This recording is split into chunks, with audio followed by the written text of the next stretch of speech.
Bonjour et bienvenue dans le dernier épisode de la saison 2 de votre web-série Il était une fois. À cette occasion, Mathieu et moi-même souhaitons partager avec vous quelques secrets de cette production.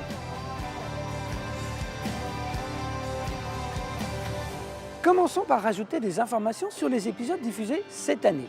Par exemple, quand j'ai mentionné la caméra multiplan, j'aurais pu préciser que le premier court-métrage en 1937 à utiliser cette caméra s'appelait The Old Mill, le vieux moulin, qui est le sujet de ce point de restauration ici à Fantasyland.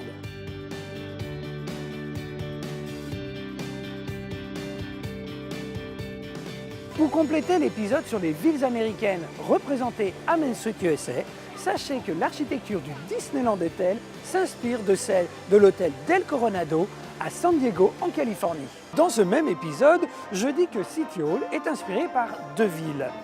Je cite Philadelphie en Pennsylvanie pour l'intérieur, mais pour l'extérieur, City Hall a l'originalité de représenter deux villes. Son extérieur est une référence au Western Union Telegraph Building et son clocher si significatif.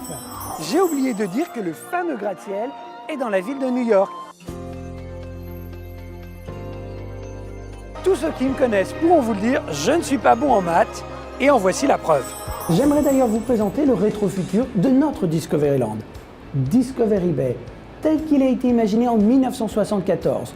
On y retrouve le Nautilus, le dirigeable Hyperion et le train à vapeur, mais aménagés et mis en scène de façon différente. Donc, par rapport à ce qui a été construit plus de 20 ans plus tard, ce dessin est un rétrofutur, une vision de ce qui aurait pu être, mais finalement a été construit différemment. Si le dessin date de 1974 et que Disneyland Paris a ouvert en 1992, ça ne fait pas plus de 20 ans, mais presque 20 ans.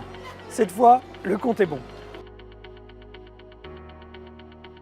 Cette année, nous avons abordé le sujet des hôtels Disney. Savez-vous quel est le point commun des deux hôtels que nous avons visités? L'hôtel Cheyenne et le Newport Bay Club ont été dessinés par le même architecte, Robert Stern, dont on retrouve la caricature sur cette affiche géante à l'hôtel Cheyenne.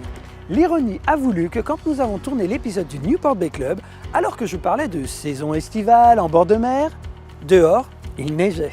Si la neige au Newport Bay Club a été une surprise pour nous, cet indice au steakhouse est celui qui vous a le plus dérouté. Comme quoi, les décors de Disneyland Paris sont si riches et détaillés qu'ils peuvent toujours nous surprendre.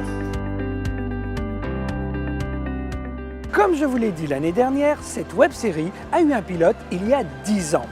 Pour vous donner une idée de ce à quoi il ressemblait, voici la séquence sur Autopia que j'avais enregistrée à l'époque.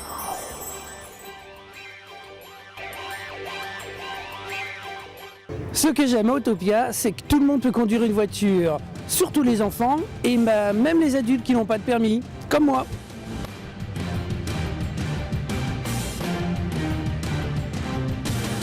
C'était un autre concept, alors merci d'être indulgent. Une petite pensée pour Olivier, qui était mon Mathieu à cette époque. Mais pour cette saison, je tiens à remercier toutes les équipes des attractions, des restaurants et des boutiques pour leur accueil. Sans oublier Rebecca, Yves, Diego, Dawn, Clément, Irma et bien sûr Mathieu, sans qui rien ne serait possible. Dans vos commentaires, nous avons pu lire des demandes sur les expansions du parc Walt Disney Studios. Je comprends votre intérêt, mais encore un peu de patience. Vous l'aurez compris, même si nous ne pouvons pas prendre en compte tous vos commentaires, ils sont très importants pour nous. Mais ce qui nous touche le plus, ce sont les rencontres que Mathieu et moi faisons lors des tournages. Que ce soit lors de ces rencontres ou dans vos commentaires sur les vidéos, merci pour tous vos témoignages. Mathieu et moi-même espérons que cette web-série continuera d'être un moment de partage l'année prochaine. On ne va pas se quitter sans le traditionnel indice de Mathieu. Voici où nous conduira le premier épisode de la saison 3. Merci pour votre fidélité et à bientôt.